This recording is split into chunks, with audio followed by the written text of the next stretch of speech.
What actually even is a press release? SEO agencies are going to do a whole bunch of different things to try and get you links. One scenario we ran into in our early days as an agency was actually coming into scenarios where press is very powerful when leveraged right. One example of this, getting an organic placement in some big site like Forbes for free because of what you're doing. Now that's really hard to do on your own. You got to have a real viral potential product or be doing something super meaningful that can be reported on. You can also acquire press. And one of the main ways people do this is through agencies. Agencies, you got to be careful because sometimes, like in our early days, we were coming in and cleaning up a lot of the expectations that business owners had whenever they were going with a press company and they weren't seeing results growth wise on their site. What I mean by that, you can get a press feature and you can pay this PR agency buckets and buckets and buckets of money, and they might land you something, but you're not getting any domain value. It's a no follow link. And so your SEO and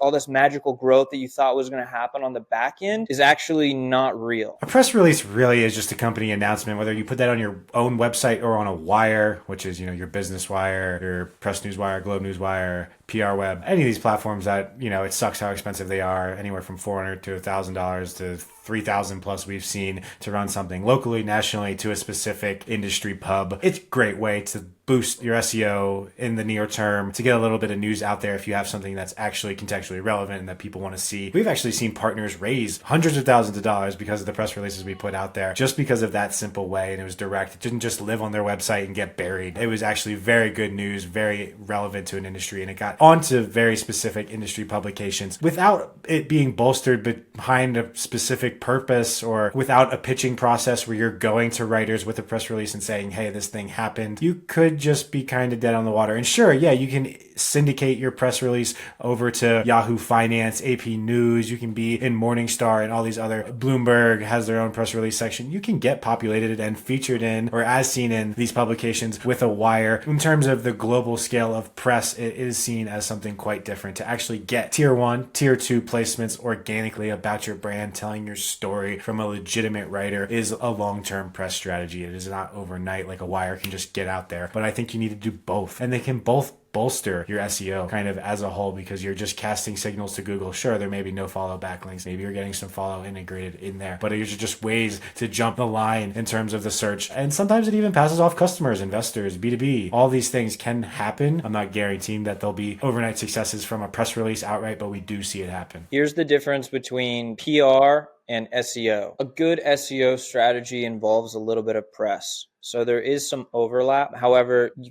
can't make the mistake of just doing press and thinking you're going to get major SEO benefits. Oftentimes when you're getting press, especially if it's organic, you're getting maybe just a textual reference, or if you're getting a link, 9 times out of 10, it's going to be a no follow link. SEO, the offsite aspect of SEO, talking more so about link acquisition, is the practice of acquiring do follow links. And now these do follow links, you're reading a Forbes article, you click the hyperlink, it goes to another site. That's a link. That's a backlink. And that backlink is Google's way of registering that this authoritative site is giving you authority by pointing towards you. A big misconception is that all links are created equal. Now, something with press especially is that they can put a little bit of code that says rel equals no follow. This little bit of code is telling Google that yes, we are linking to the site we're talking about, but we do not associate with them. No way, right? So you can imagine this is helpful and useful. Let's say if the news is reporting on some criminal organization or some fraudulent website and they want to reference it, but they don't want to give any value to it, right? That makes sense. Here's the thing. A lot of scammy PR people and SEO people alike will try and sell you these no follow links